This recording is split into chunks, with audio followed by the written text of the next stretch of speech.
En el nombre del Padre, y del Hijo, y del Espíritu Santo. Amén. Bueno, ¿cómo están? Vamos a ir respondiendo uno tras uno los mensajes.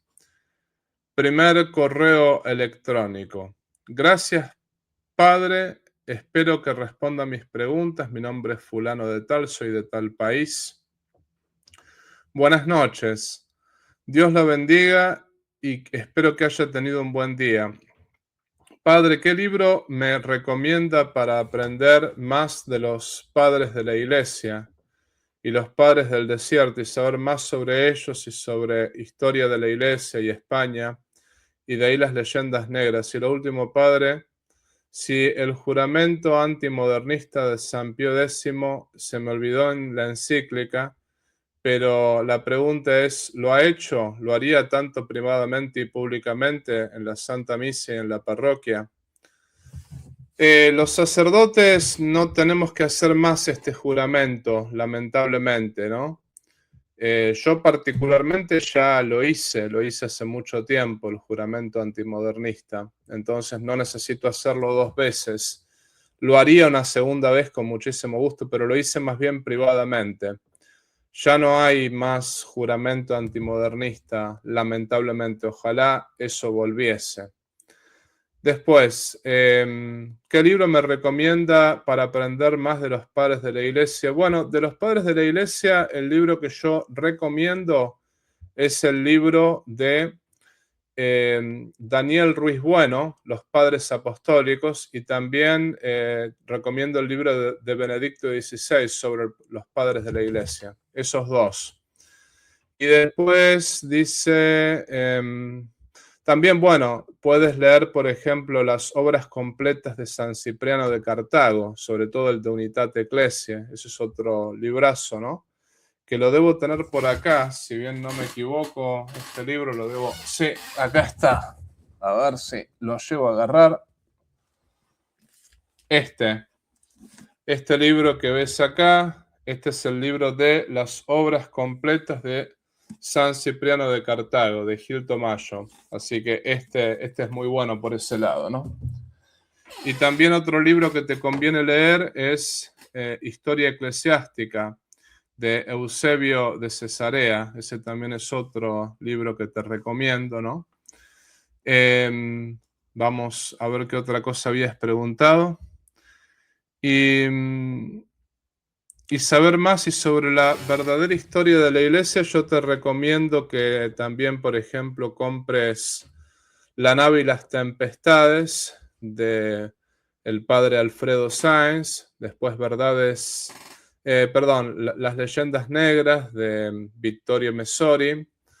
Puedes comprar también este otro, bueno, acá está casualmente este libro, Las leyendas negras, está de este lado.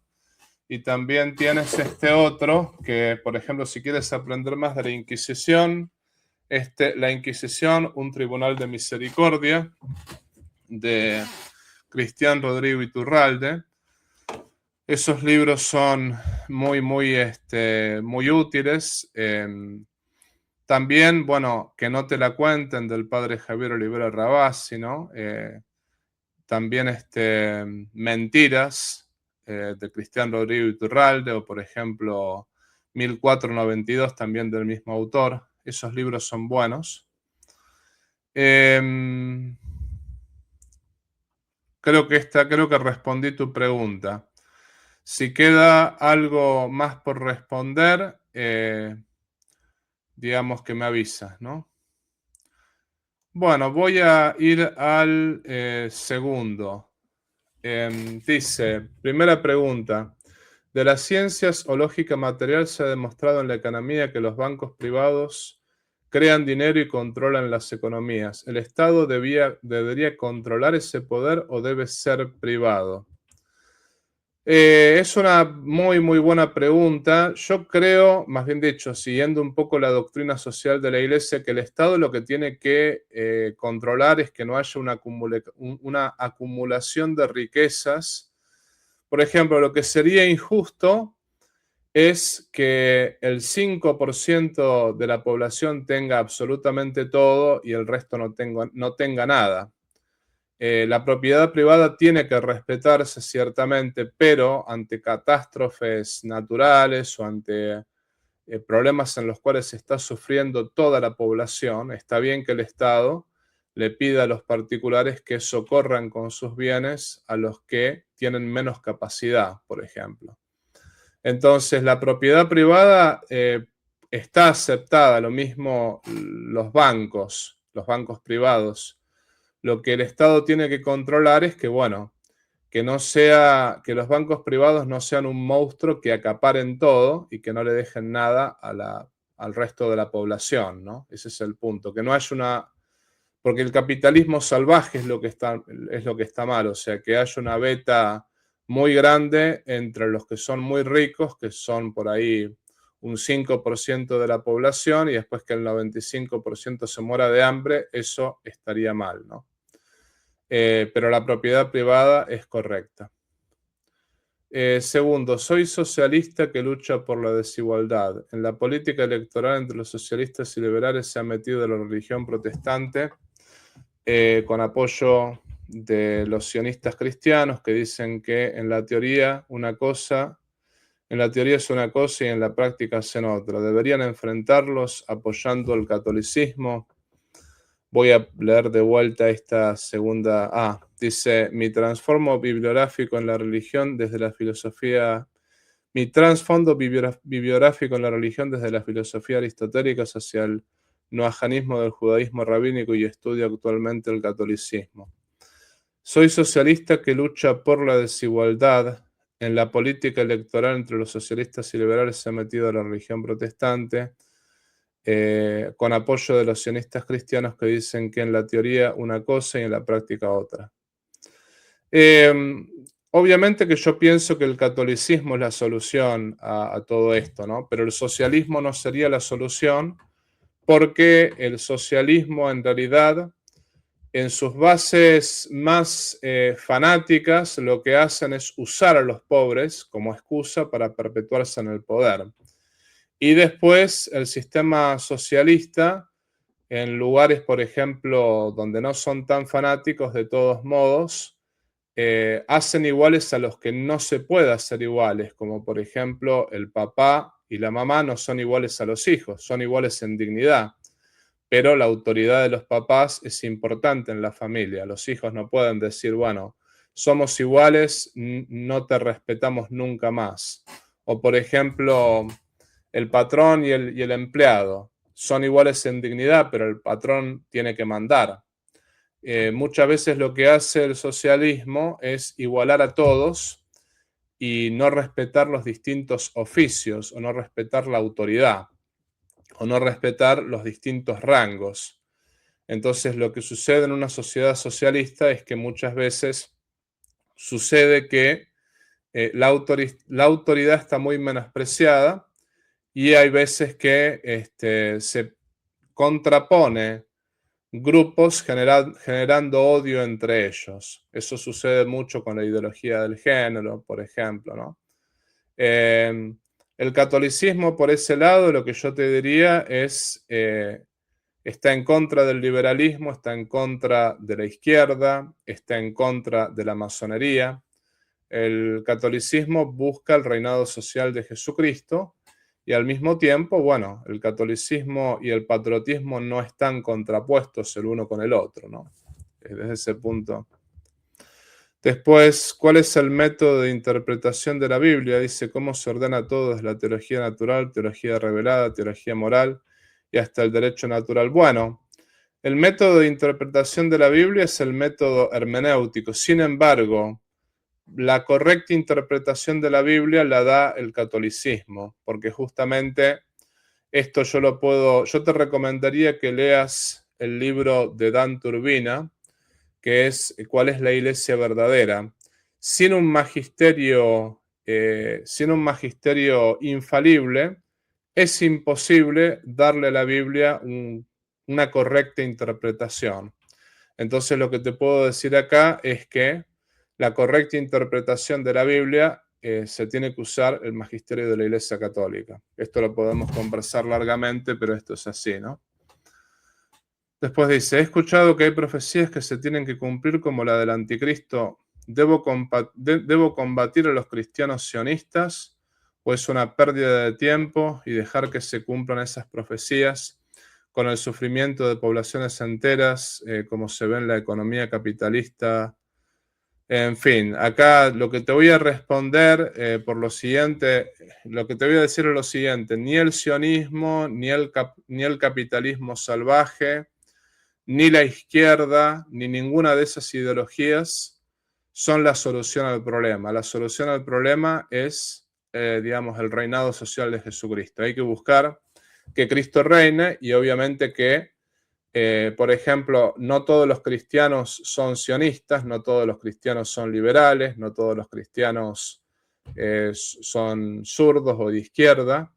Con los cristianos nos podemos unir muchas veces para causas comunes, como por ejemplo para luchar contra el aborto, contra la ideología del género y para luchar también contra la eutanasia, para justamente combatir el sionismo, para todas esas cosas nos podemos unir, ciertamente. El capitalismo salvaje y la izquierda no son soluciones. La solución está en la doctrina social de la Iglesia.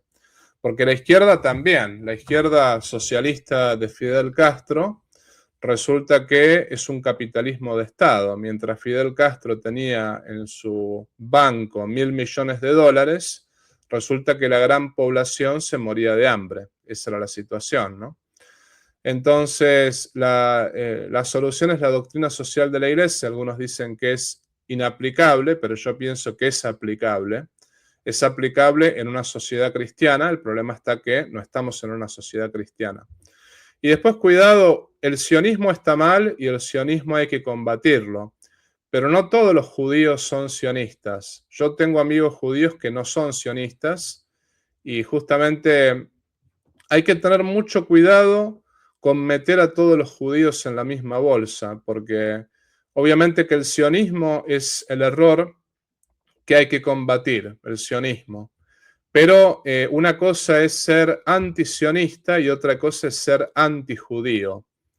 Lo que nosotros los católicos esperamos es la conversión de los judíos, porque también Jesucristo prometió que antes del final de los tiempos los judíos se iban a convertir. Entonces por eso la Iglesia reza por la conversión de los judíos para que acepten a Cristo como Mesías.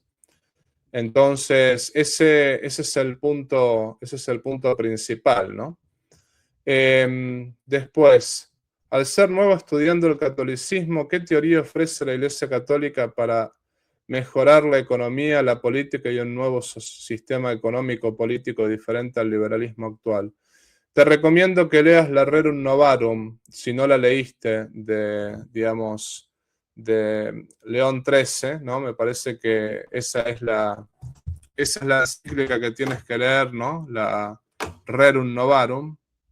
Y si no lo leíste, también te recomiendo que leas, digamos, La concepción católica de la política de Julio Membiel. Esos son los dos, esos son, digamos, los dos libros, o sea, primero la encíclica y el libro que te recomiendo, ¿no? Porque me parece que también es importante que leas La concepción católica de la política. Y también otro libro que te recomiendo que leas es El orden natural, de Carlos Saccheri. Básicamente lo que la Iglesia propone es un capitalismo moderado, no un capitalismo salvaje, sino un capitalismo moderado. Que, por ejemplo, haya propiedad privada, pero que también haya organismos subsidiarios que hagan de intermediarios entre el Estado y entre la población, como para garantizar de que todas las personas tengan derecho a un trabajo, tengan derecho a una jubilación, tengan un derecho a horas de descanso. Es decir, la Iglesia lo que propone concretamente es no el capitalismo salvaje, no el comunismo, no la izquierda, sería básicamente un capitalismo moderado y la idea sería garantizar el bienestar material necesario para que las personas puedan de esa manera estar abiertas a la salvación de sus almas. Porque Lo que sucede es que la iglesia ante todo se preocupa por la salvación del alma y por la gloria de Dios. Eso ante todo es lo que la iglesia hace. Sin embargo, lo que hay que decir en concreto es que una persona que está mal materialmente, que no tiene ni siquiera para comer, es complicado que piense en la salvación de su alma porque toda su inteligencia y todo su ser y todos sus sentidos están completamente absorbidos pensando en qué va a comer mañana o si va a llegar a fin de mes. Entonces la iglesia lo que propone es que realmente haya un bienestar necesario para todos los ciudadanos. Es justo que cada uno pueda progresar por su cuenta. Es justo que, por ejemplo, cada uno se mate trabajando y el que se mató trabajando y el que consiguió realmente tener una mini empresa, una empresa, es justo que tenga esa empresa como propiedad privada. Como también es justo qué sé yo, que haya personas que con el esfuerzo de su trabajo llegan a tener riquezas. Pero lo que sería injusto es que haya un sistema que provoque que los ricos sean cada vez más ricos y que los pobres sean cada vez más pobres. Entonces, la existencia de estas organizaciones subsidiarias serían las que un poquito garantizarían ese equilibrio entre, digamos, la clase media, los ricos y la clase trabajadora, aquellos que por ahí llamamos comúnmente pobres. Y la idea sería que no haya pobres, ¿no? Que todos realmente tengan un cierto bienestar y un cierto pasar de vida. Algo que, por ejemplo, para que te des una idea, otro libro que vale la pena leer, me parece a mí, es De la Cábala al Progresismo, de Julio Membiel. Ese es otro libro, porque ahí lo que muestra es que en la Edad Media había 4 formalidades. La formalidad de cosa, la formalidad animal, la formalidad racional, la formalidad sobrenatural. Y por ejemplo, en el hombre estas 4 formalidades se daban porque el hombre es una cosa, es un animal, es un ser racional y es un ser llamado a la vida sobrenatural. Y esto se reflejaba en la sociedad de la siguiente manera. Digamos que los campesinos aportaban la mano de obra, representaban la formalidad cosa. No eran cosas, ojo, sino que representaban esa formalidad. La burguesía, los nobles, aportaban el capital. Ellos aportaban, digamos, el capital y entonces se servían el uno al otro. Por una parte, los nobles y los burgueses aportaban el dinero, los campesinos trabajaban la tierra y tanto el campesinado servía a la burguesía y la burguesía al campesinado. Y después estaba por una parte los reyes que representaban la formalidad racional y el sacerdocio que representaban la formalidad sobrenatural. Entonces el sacerdocio predicaba los 10 mandamientos, los reyes los hacían cumplir, tanto el sacerdocio servía a los reyes y los reyes al sacerdocio, y tanto el campesinado servía a la burguesía y la burguesía al campesinado, y a su vez la burguesía y el campesinado servían a los reyes y al sacerdocio, y el sacerdocio y los reyes servían al campesinado y digamos, a los burgueses. Estaba todo realmente unido en una armonía, no era que no había problemas, ciertamente problemas había, pero esa es más o menos una estructura católica en cuanto que la economía funcionaba medianamente bien, ¿no? Medianamente bien funciona. No es que era un sistema perfecto, el sistema medieval no es perfecto, pero bueno, como para que te des una idea, la iglesia propone un capitalismo moderado, que las personas realmente puedan progresar en la vida, puedan tener dinero, pero que no sean unos pocos los que acaparen todo. Y al mismo tiempo que todo hombre pueda tener un buen pasar, aunque sea mínimo, para lograr también concentrarse en la salvación de su alma, que es lo más importante, porque la salvación del alma y la gloria de Dios es lo más importante para el católico. Esto, digamos que en resumidas cuentas, es lo que la iglesia cree en su doctrina social. Entonces, bueno, espero haberte respondido. Igual sé que hay otras preguntas, ¿no?, que te pueden surgir a raíz de esta pregunta, pero esto era lo que quería concretamente comentarte, ¿no? Muy bien, gracias por tu pregunta. Sigamos ahora, tercer email.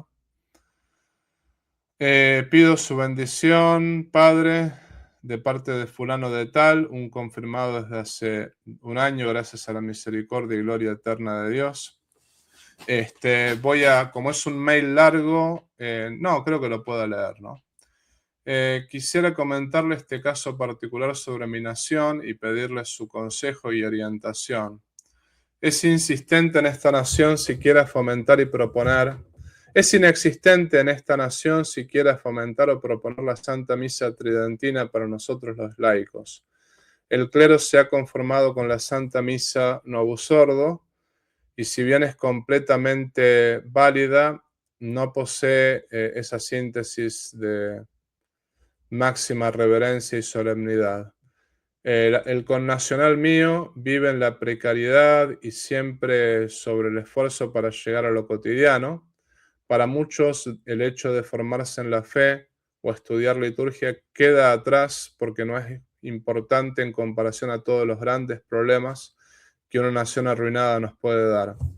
Es por eso que la población acepta abiertamente la misa actual, junto con las desviaciones propias de cada parroquia. Es como si pareciera no haber sed y hambre de mayor solemnidad, o quizás no se sabe qué tan majestuosa riqueza es la misa tradicional. En una ocasión se le fue preguntado a nuestro párroco si sabía oficiar la Santa Misa Tridentina. Él solo respondió con un no, está prohibido. Entonces, si nuestro clero no puede oficiar, ni tampoco tenemos presencia de alguna fraternidad tradicional, quedamos solo con ese deseo y añoranza de que en algún momento Dios nos dé la dicha de asistir a la Santa Misa tradicional. Como laicos no podemos hacer mucho al respecto, y también es prudente mencionar que la mayoría de la población se sentirá ajena a la misa tradicional.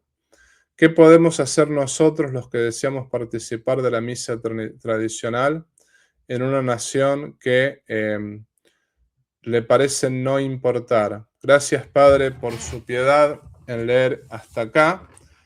Estoy agradecido de su ardua labor en evangelizar y catequizar a través del modo digital. Bueno, mi amigo, si no tiene una misa tradicional cerca, lo que yo le diría es, ustedes ante todo tienen que asistir a las misas Novus Ordo y asistir a las misas Novus Ordo que están mejor celebradas. O sea, siempre uno puede encontrar algún sacerdote con mayor devoción y que celebre la misa más dignamente.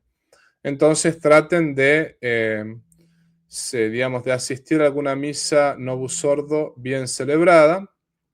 Y bueno, y la otra posibilidad es buscar las fraternidades ahí que celebran la misa tradicional. Todavía la fraternidad San Pío X, hasta donde yo tengo entendido, el Papa no lo ha prohibido. En su momento, el Papa Francisco había permitido que los sacerdotes de la fraternidad San Pío X escuchen confesiones, y también había permitido que estos sacerdotes celebren misa. Entonces, por el momento creo que, aunque no hay que caer en los errores de la fraternidad San Pío X, sin embargo, bueno, uno puede asistir a misa con ellos. Y también, si está la fraternidad San Pedro, si está el Instituto Cristo Rey. Yo no sé si hay alguna sociedad de Cristo Rey o algún instituto que celebre la misa de San Pío V, pero un segundo que voy a tratar de ver si esto lo encuentro. Sí, estuve buscando recién, no encontré qué fraternidades están en Venezuela, pero lo que yo le diría es, fíjese alguno de los institutos que acabo de mencionar, si alguno de ellos están ahí en Venezuela. De lo contrario, lo que yo le diría es, ante todo, asista a la misa Novus Ordo bien celebrada, busque misas donde el sacerdote celebre dignamente y donde el sacerdote crea en la presencia real de Cristo en la Eucaristía, que el sacerdote crea que ahí está presente Cristo con su cuerpo, alma, sangre y divinidad. Y después, bueno, otra cosa que usted puede hacer es, ante todo, para... No es lo mismo, ciertamente que no es lo mismo, pero cada tanto mirar alguna misa tradicional por internet. Yo sé que realmente esto no es lo mismo, pero no deje de ir a misa el domingo, porque la misa por internet no suplanta la misa dominical, ¿no? Vaya a misa Novus Ordo, una misa bien celebrada, y cada tanto mire alguna misa tradicional por internet, de la San Pedro, de estas órdenes que realmente celebran la misa tradicional. Y también lo que se puede hacer es escribirle al obispo pidiendo que si realmente puede permitir, porque no está prohibida, ¿no? Simplemente lo que el sacerdote se equivoca al decir que está prohibido. Lo que hay que hacer es que hay que pedirle permiso al obispo. Bueno, escríbanle a los obispos solicitando la misa tradicional. Esa es otra posibilidad, ¿no? O vayan a verlo y pídanla. Pedid y se os dará, dice, ¿no? Entonces, escribirle al obispo, escribirle al nuncio y, digamos, esas son las cosas que se pueden hacer. Y al mismo tiempo, bueno, mientras uno hace todas estas cosas, uno también asiste a la misa Novus Ordo bien celebrada.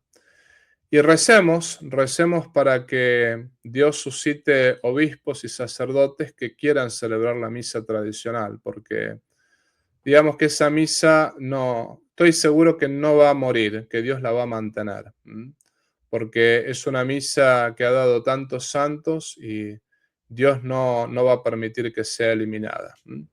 Así que mucha fuerza, mi amigo, y desde ya quedo a su disposición.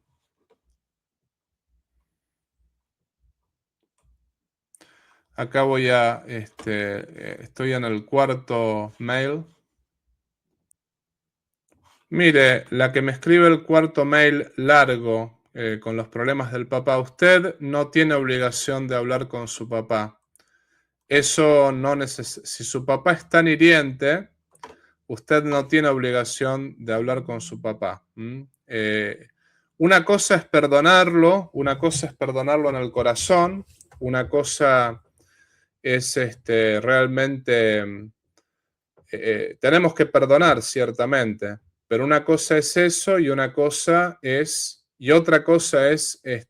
hablar con su papá, sobre todo siendo que su papá es una persona muy hiriente.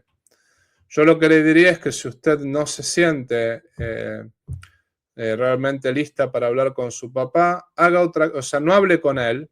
Si desea no hablar con él, no lo haga, pero rece por él, rece por su conversión, rece para que Dios le toque el corazón. Y ciertamente hay que defender, su papá no puede golpear a su mamá ni puede golpear a la gente de la familia, entonces si se lo tiene que sacar de la casa para que deje de ser violento y para que deje de hacer las cosas mal, habrá que sacarlo de la casa. Ciertamente que cuando hay violencia doméstica es correcto echar a la persona violenta de la casa y es correcto neutralizarlo, porque la violencia doméstica hace muchísimo daño. Entonces, si usted no se la siente de hablar con su papá, no hable con él. Pero rece por él, rece y pídale a Dios que le toque el corazón. No se sienta mal por no hablar con su papá, usted no se sienta mal, porque realmente no estamos obligados a hablar con un padre que es muy hiriente y que nos hace tanto daño. Lo que sí estamos obligados es a rezar por él. Y si algún día su papá enferma o su papá está en una situación de enfermedad o de pobreza extrema, ciertamente usted lo tiene que socorrer, no deja de ser su papá. Socórralo en sus necesidades materiales, socórralo en su enfermedad y esté siempre abierta a hablar con él si su papá se arrepiente y si su papá quiere cambiar de vida, pero si su papá es como usted lo está pintando, no hay obligación de tener una relación de amistad con él, ¿no? Su familia está equivocada al decir, bueno, hay que perdonar es una cosa, pero una cosa es perdonar y otra cosa es tener una relación amigable con él. Podemos perdonar a los agresores, pero no necesariamente tenemos que ser amigos de los agresores. Así que, buenísimo. Esto es lo que yo le recomiendo. Si desea no hablar con su papá, no lo haga. Rece por él y esté abierta a la reconciliación si eso se da en el futuro. Vamos a seguir adelante. El quinto. Querido padre, lo sigo en Twitter y me encantan sus explicaciones. Tengo una duda. Yo sé que solo Dios es omnisciente, pero los santos y la Virgen no. Correcto. Entonces, ¿por qué se les ora? De hecho, solo Dios es omnipresente y solo Él puede oír todas las oraciones de los fieles a toda hora y a todo lugar. ¿Vale la pena orarles para que intercedan por nosotros? Bueno, mire, ante todo, Dios actúa siempre por causas segundas. Dios no bajó personalmente a enseñarle matemática, ni bajó personalmente a enseñarle física, ni a enseñarle geografía. Dios lo hizo a través de los maestros. Lo mismo, Dios es el creador, pero Dios no lo creó. El alma la creó directamente, pero el cuerpo lo creó a través de sus padres. Entonces, ciertamente que Dios es omnisciente, es el único que es omnisciente. Pero ¿por qué vale la pena rezarle a los santos? Porque los santos están más cerca de Dios que nosotros. Y los santos ven nuestras oraciones en la esencia divina. Por ejemplo, nosotros podemos rezarle a Dios directamente, pero nosotros somos pecadores. Y como somos pecadores, a veces nuestra fe falla. Nuestra fe por ahí no es la mejor. O nuestra fe por ahí es débil. En cambio, los santos lo ven cara a cara a Dios. Y los santos ven nuestras oraciones en la esencia divina. Por ejemplo, cuando Elías le rechazó los regalos a Naamán el sirio, y Naamán se estaba yendo, y un servidor de Elías fue a encontrarlo a Naamán y a tomar los regalos que ofrecía, justamente engañándolo a Elías, porque Elías no quería aceptar ningún regalo. Después ese servidor, después de hacer lo que hizo, Elías no podía verlo nunca, porque Elías estaba a kilómetros y kilómetros de distancia. ¿Cómo fue que lo vio? Dios se lo mostró en su esencia. De la misma manera, Dios le muestra a los santos en su esencia todas las oraciones nuestras, porque si bien de parte de los santos ellos son finitos, pero la esencia divina es infinita. Y es en la esencia divina que los santos ven cara a cara permanentemente, que ven prácticamente las oraciones que nosotros les dirigimos. Y bueno, ciertamente que ellos por su propio poder no podrían nada, pero gracias a los méritos de Cristo, es en los méritos de Cristo que ellos pueden interceder por nosotros. Y además, por otra parte, lo que hay que recordar es que así como usted puede rezar por mí y yo puedo rezar por usted, mucho más los santos que están más cerca de Dios, ¿no? Y vale la pena que intercedan por nosotros porque, como le dije recién, nuestra fe es débil. En cambio, la fe de los santos, más bien dicho, los santos ya no tienen fe porque lo ven a Dios cara a cara, ya tienen certeza absoluta metafísica que Dios existe, que Dios los escucha, gozan de la visión beatífica. Entonces, mientras nuestra fe tambalea, los santos pueden, que son más fuertes que nosotros, pueden realmente interceder ante nuestra falta de fe. Así que, bueno, esta es mi respuesta. Lea, si quiere, el ¿Dónde dice la Biblia que? De Miguel Ángel Fuentes. Eso lo encuentra en PDF en Google. Y después lea este libro, ¿Cuál es la iglesia verdadera? Este libro es de Dan Turbina, es muy buen libro, se lo recomiendo, ¿no? Y cualquier cosa estoy a su disposición, Dios me lo bendiga. Bueno, a ver, dice, querido padre Veroch, soy un hombre de tal edad. Me crié en una familia católica, pero por culpa del comunismo y el progresismo me alejé de Cristo en mi adolescencia. Como adolescente fui fácilmente convencido de que debía ser revolucionario, y ser joven y no ser revolucionario es una contradicción biológica. Ese es el típico discurso de la izquierda. Me metí en todas las cosas que ellos promueven, el wokismo, la ideología del género, la lucha de clases, el declarar el cristianismo como opio del pueblo, el individualismo, el no tener hijos, todo el pack completo durante años. Tanto es así que decidimos con mi esposa no tener hijos y me realicé una vasectomía ya hace unos años para que ella no tome pastillas anticonceptivas y no se llenara de hormonas, pensando en hacernos un bien a nosotros. En ese tiempo no estábamos cerca de Dios y de la iglesia, de hecho estábamos muy alejados, pensábamos cosas atroces de la iglesia. De pronto Cristo me salvó y me despertó. Eso fue la gracia de la parábola del hijo pródigo. De pronto la comprendí y me di cuenta que se trataba de mí, de muchos que nos alejamos del Padre. Este Padre que está siempre presto, esperando, sentí el amor de Dios y su infinita misericordia, y ahora estaba actuando en mí y mi esposa, porque ella también se convirtió con la misma parábola en el mismo momento. Estábamos en el 2024 y pasábamos en la televisión una película de Jesús por Semana Santa y nos quedamos pegados viendo, y en esa película es donde actuaba en esa parábola. Esa parábola nos llegó al corazón. La comprendimos, se nos llenaron los ojos de lágrimas, nos abrazamos sin saber por qué llorábamos, pero sentíamos un amor muy profundo que no venía de nosotros. Sentíamos un calor tan agradable en nuestros corazones que nos hacía muy felices. Ese es el punto de mi reflexión. Inmediatamente comenzamos a ir a misa de forma muy natural, como si nunca nos hubiésemos alejado de Dios. Esa es la misericordia que Él nos regaló, estoy seguro. Hoy tanto mi esposa como yo volvimos a casa, queremos casarnos por iglesia como Dios manda, pero no sé qué hacer con la vasectomía, sé que puedo revertirla. No quiero estar en pecado, quizás por nuestras edades ya no podamos tener hijos, pero sabemos que tenemos que solucionarlo. Bueno, ante todo, cásese por iglesia y después trate de ver si hay una posibilidad de revertir la vasectomía. Hay que buscar la manera de ver si hay una posibilidad de revertirla. Si usted intenta revertirla y resulta que después no pueden tener hijos lo mismo, bueno, al menos se intentó. Eso es lo que yo les aconsejaría.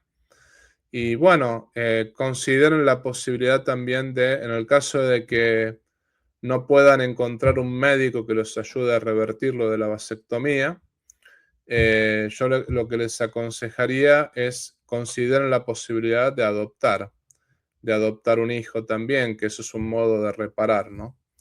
Pero cásense por iglesia, sigan yendo a misa, una vez que se casen por iglesia empiezan a confesarse, ¿no? Si quieren empezar a vivir como hermanos antes, sin tener relaciones, hasta casarse por iglesia, mejor, eso es más que recomendable. Así se pueden empezar a confesar desde ahora, eso es lo que yo le diría.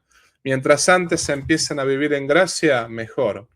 Creo que una forma de reparar el pecado también sería empezar a vivir como hermanos, o sea, sin tener relaciones sexuales hasta que se casen por iglesia. Así uno le muestra a Dios la buena voluntad de querer reparar el daño hecho, y de esa manera, empezando a vivir en gracia, empezando a confesarse, empezando a recibir la comunión, de esa manera ustedes pueden ver de revertir la vasectomía.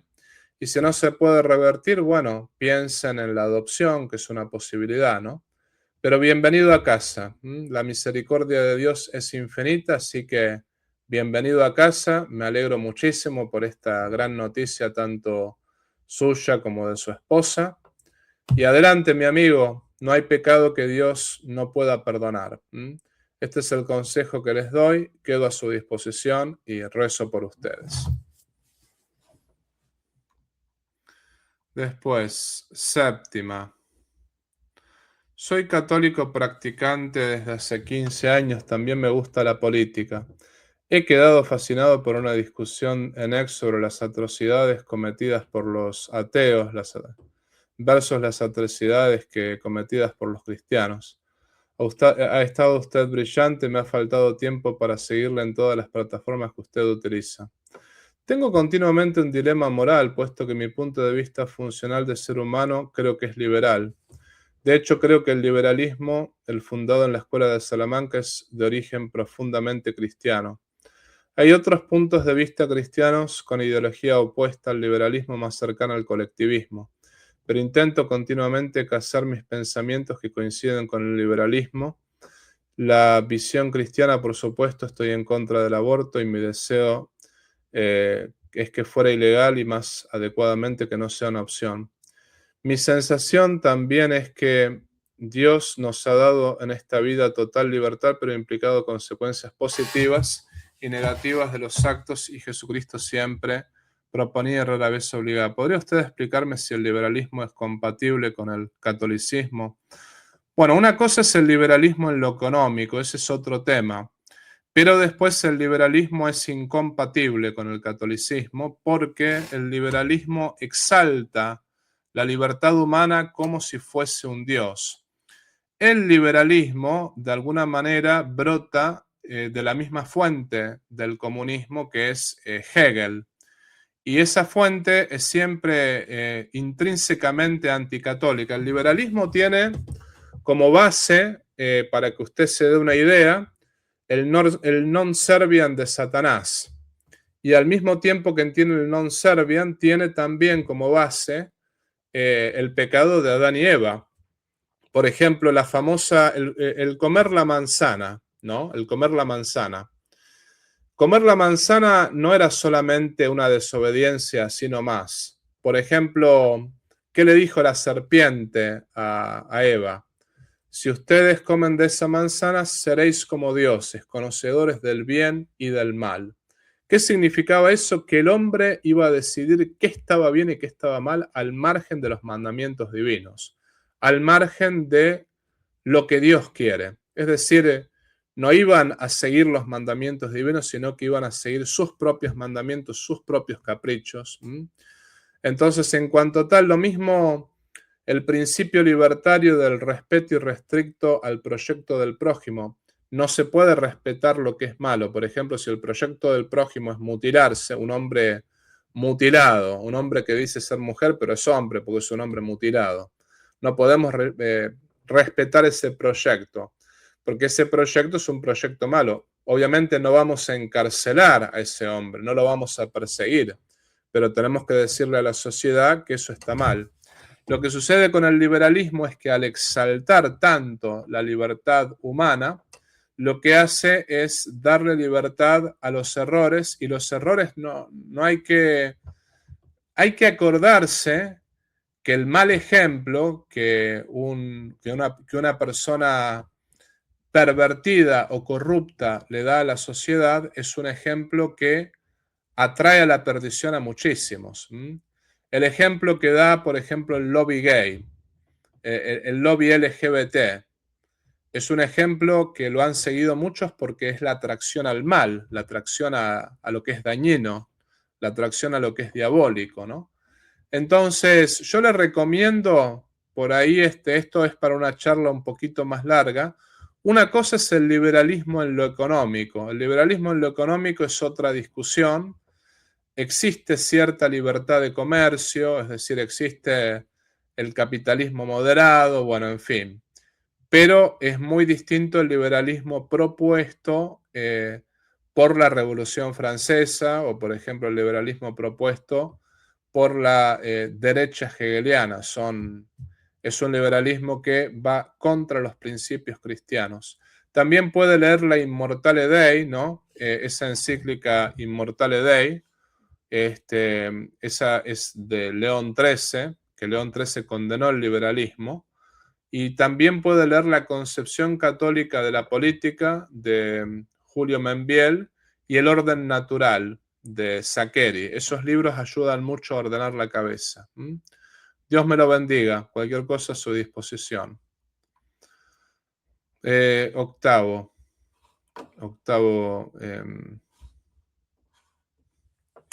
Soy fulano de tal, disculpe. Sigo teniendo dudas respecto a ponerse en bien con el prójimo para una buena confesión. Hay gente a la que he ofendido, pero después fui amenazado de muerte. E intento ponerme en bien, y si intento ponerme en bien, seré atacado muy probablemente. Incluso pasé a dejar un obsequio cuando no esté, como sugirió. Y una persona católica fiel me dijo que se puede pagar con una penitencia a mi persona para... No entiendo la pregunta acá, a ver, de vuelta. Disculpe, sigo teniendo una duda con respecto a ponerse bien con el prójimo. Hay gente a la que he ofendido, pero después fui amenazado de muerte si intento ponerme en bien. Seré atacado muy probablemente, incluso aunque pase a dejar un obsequio cuando no esté, como sugirió. Y una persona católica fiel me dijo que se puede pagar con una penitencia en mi persona para... Mire, yo lo que le dije, me parece a mí, es que hay que devolver el dinero o devolver lo que uno tomó de esa persona secretamente, sin que esa persona se entere, ¿no? Eso fue lo que dije, ¿no? ¿Cómo saber cuáles son los pecados mortales y cuáles son los veniales? Lea el Catecismo de la Iglesia Católica, lea los 10 mandamientos de la ley de Dios, ¿no? El Catecismo de la Iglesia Católica está en esta página. El Catecismo de la Iglesia Católica, vamos a ponerlo acá, está en esta página, ¿no? Acá está. Acá está el índice general, ¿no? Bueno, usted va, digamos, al Catecismo de la Iglesia Católica y directamente, acá, por ejemplo, hay muchos puntos. Yo le recomiendo que lo lea completo, nunca va a ser mal, ¿no? Nunca va a ser mal. Pero lo que usted me está preguntando está, por ejemplo, acá en la parte de los sacramentos. Acá, por ejemplo, está después de todo esto, acá están los mandamientos. A partir del número 2084, a partir de ese número. Léase ahí los, léase ahí los mandamientos divinos y ahí más o menos se dice cuáles son los pecados mortales y los pecados veniales, ¿no? Ahí están los mandamientos y digamos, hay que aprenderse el catecismo. Lo mismo le recomiendo que lea el catecismo de San Pío X o el compendio del catecismo, digamos, de lo que sería de Benedicto XVI, ¿no? Pero, por ejemplo, mirar pornografía es pecado mortal. Las condiciones son materia grave. Materia grave, por ejemplo, es el sexo. Cuando es fuera del matrimonio es materia grave. Pleno conocimiento, tengo que saber que el sexo fuera del matrimonio es pecado grave. Pleno consentimiento. Me doy cuenta que estoy mirando pornografía y no paro, sino que sigo adelante. Entonces ahí están las tres condiciones. Entonces léase el catecismo detenidamente, eso puede ayudar muchísimo. Y también léase, también le recomiendo que vea otra cosa, ¿no? Para hacer una buena confesión, hice un video al respecto. Acá hice estos videos con respecto a la confesión, así que lo invito a verlos. Estos videos son bastante ilustrativos desde ese punto de vista, ¿no? Así que ahí le di bastante material como para que pueda formar su conciencia desde ese punto de vista, ¿no?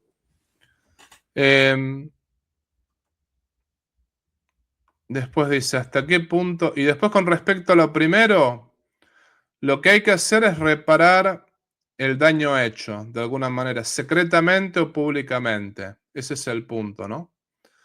Y bueno, al menos rece por las personas que ofendió, ofrezca alguna penitencia, eso también es posible, ¿no?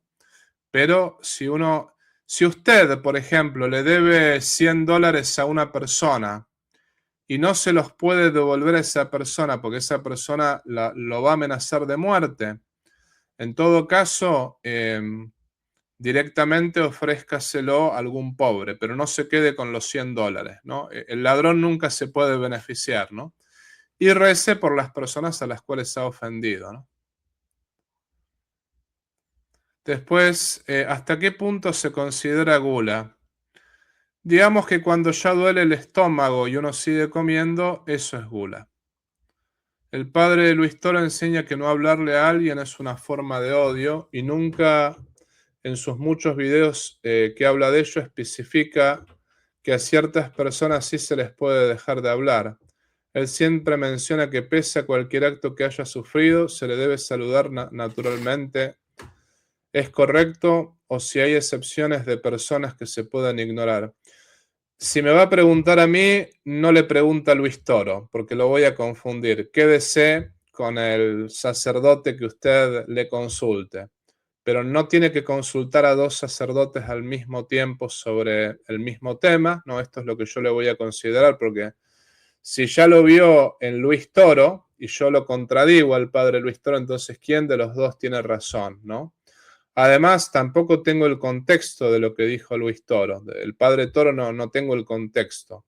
Pero le voy a decir lo que enseña la iglesia. Pero esto que le digo a usted se lo digo a todas las personas. Medio que preguntarle a un sacerdote la misma pregunta, salvo que el otro sacerdote uno tenga la certeza de que está equivocado en lo que dice, ¿no? Pero preguntarle al mismo sacerdote, a dos sacerdotes distintos, la misma pregunta, suena un poquito a escrúpulos, ¿no? Yo lo que le voy a decir es, no siempre uno está obligado a hablarle a las personas, uno está obligado a perdonar a las personas, pero no siempre uno está obligado a hablarles.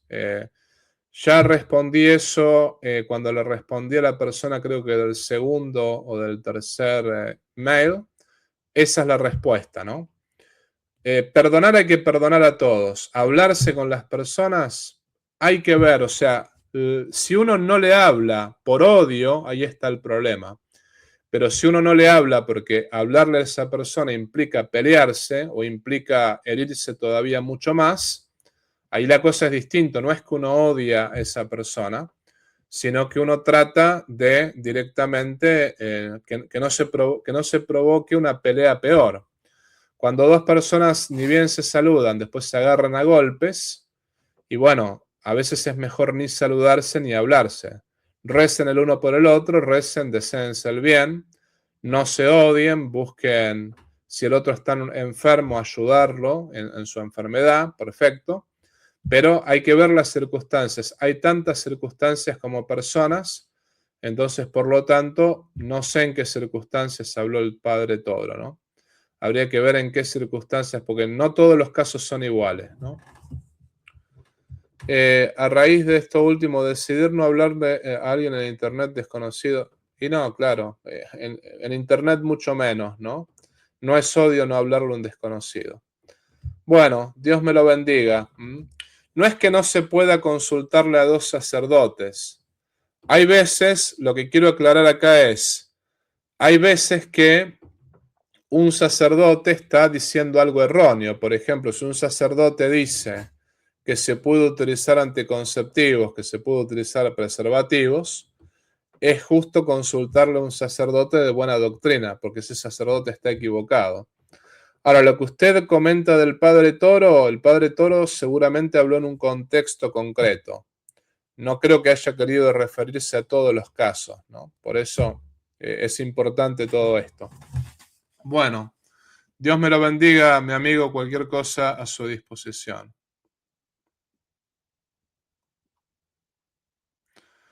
Dice, buenas noches, padre.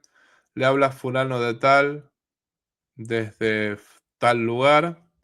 Me contacto para pedirle si usted podría compartirme algún libro o algún blog católico para acompañar a mi hijo en su sexualidad. Yo me convertí hace 5 años y mi hijo cumple 6 en abril. Hace unos días lo encontré tocándose la parte prominente que tenemos los varones y me asusté porque el onanismo es un vicio difícil de extirpar, con lo cual le ordené repetidas veces que no lo haga, hasta me puse firme y establecí un potencial castigo si no obedecía, con lo cual obedeció. pero sé que no es la mejor forma de abordar el tema. De hecho, él no estaba teniendo la práctica que mencioné, sino más bien era un modo exploratorio. Asimismo, quiero saber de esto porque mi hijo lo necesita. Yo me pregunto cómo un niño de 6 años ya está, digamos, ahí hay algo que no está bien, mi amigo. Tal vez usted como muy buen tino se preguntará, ¿y dónde está su madre que no acompaña en esto? Bueno, ella consideró que para su vida el modo mejor de vivirla era abrazando las ideas del feminismo. Hizo posturas bastante modernas según las conductas que enseñan Netflix, Disney. Con Guy, mi hijo, vamos a misa, rezamos, tenemos prácticas piadosas, leemos la Biblia y cuentos clásicos y hasta tenemos la enorme bendición que está siendo escolarizado de escuelas piras, con lo cual estoy tranquilo que también puedo acudir a ello para pedir material. Asimismo, no quería dejar pasar la oportunidad de pasarme por su canal. Bueno, muchas gracias por solicitar mi ayuda. Lo que yo le digo es que es muy extraño que un chico de 6 años realmente empiece a explorar su sexualidad. La verdad que me llama mucho la atención. Eso normalmente no ocurre si este chico no está en contacto, por ejemplo, con un teléfono, con internet, con Netflix. Entonces yo le diría ante todo controlar mucho ese tema porque o en la escuela también. ¿Quién le enseñó? ¿Quién le abrió la curiosidad? Entonces, ese es un tema que realmente hay que tener muchísimo cuidado porque eso puede destruir la inocencia de los niños.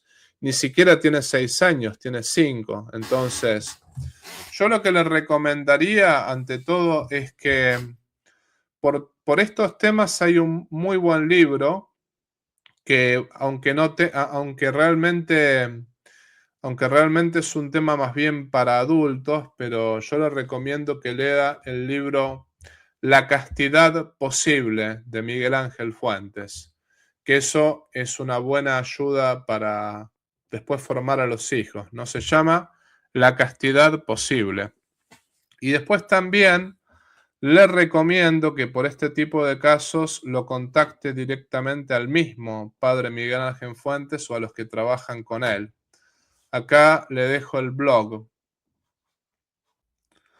Acá le comparto un blog.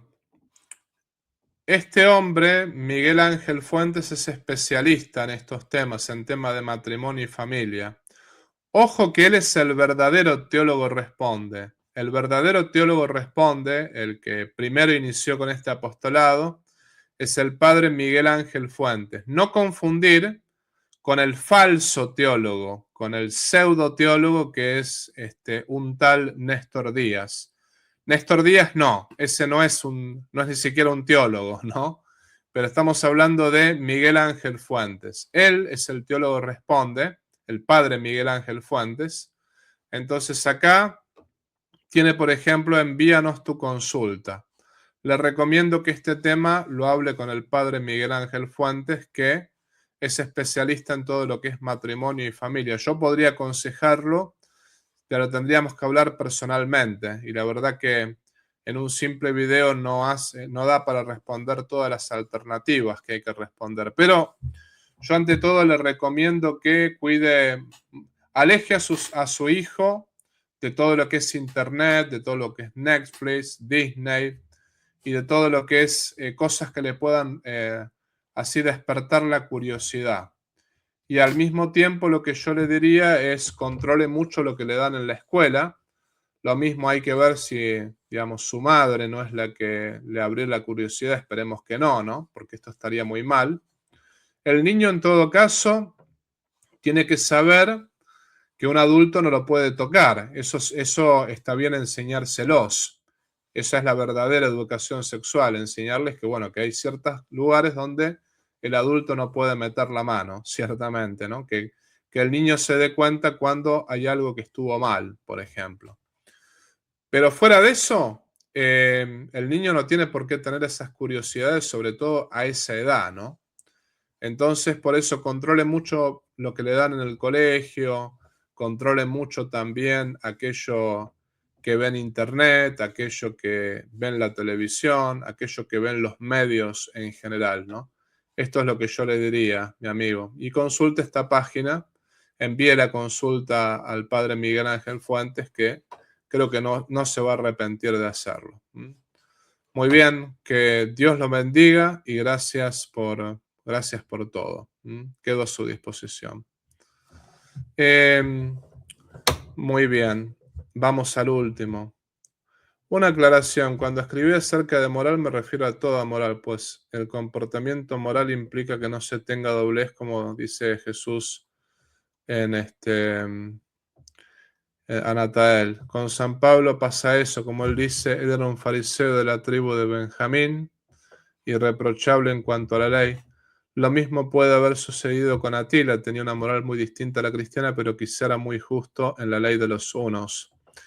Bueno, en realidad no era justo objetivamente hablando, ¿no? Quizás podría haber llegado a tener buena voluntad, ese es otro tema, pero creo que esta excelencia moral que nos libra de doblez del mero cumplimiento externo y nos lleva a entender el espíritu de la ley también tiene que ver con ello que dice Jesús en el encuentro con el centurión. Por eso les digo que muchos vendrán de oriente y de occidente y se sentarán a la mesa con Abraham, Isaac y Jacob. Está bien, ese es otro tema. Allí, fuera de la Iglesia Católica no hay salvación, pero yo le recomiendo que vea justamente mi video sobre si todas las religiones nos llevan a Dios. No voy a ver si se lo encuentro acá para que lo vea. Vea este video sobre las declaraciones del Papa Francisco sobre las religiones. Ahí hago varias aclaraciones y se puede aplicar a lo que usted me está preguntando, ¿no? Pero gracias por su pregunta. Bueno, gente, esto es todo. Nos vemos mañana, si Dios quiere, para nuestro vivo. En el nombre del Padre, y del Hijo, y del Espíritu Santo. Amén. El Señor esté con vosotros y con tu espíritu. Os bendiga Dios Todopoderoso, que es Padre, Hijo y Espíritu Santo. Amén. Chau, chau, se me cuidan, que Dios los bendiga. Si te gustó el video, por favor ponle like, suscríbete a este canal, comparte este video y activa la campanita de la notificación. También, si deseas colaborar económicamente con este apostolado virtual, te invito a hacerlo por PayPal, también por un super chat, o puedes unirte al canal como miembro. En la descripción de este canal vas a ver el modo concreto cómo colaborar con este apostolado. Si no puedes colaborar económicamente, no te preocupes. Este apostolado es gratuito y todos los videos son gratuitos. Lo más importante es que compartas este video con las personas que estén a tu lado. La idea es llegar a todo el pueblo de Dios y la idea es poder predicar el Evangelio para mayor gloria de Dios y la salvación de las almas. Por otra parte, te quiero avisar que todo el dinero que se recaude con este apostolado virtual va a ser enviado para familias necesitadas y para mejorar esta misión en el sexto continente. Desde ya te agradezco por todo lo que puedas hacer por cada uno de nosotros. Y te pido también que reces por mí y yo rezo por ti. Viva Cristo Rey, viva la Virgen y viva el Patriarca San José.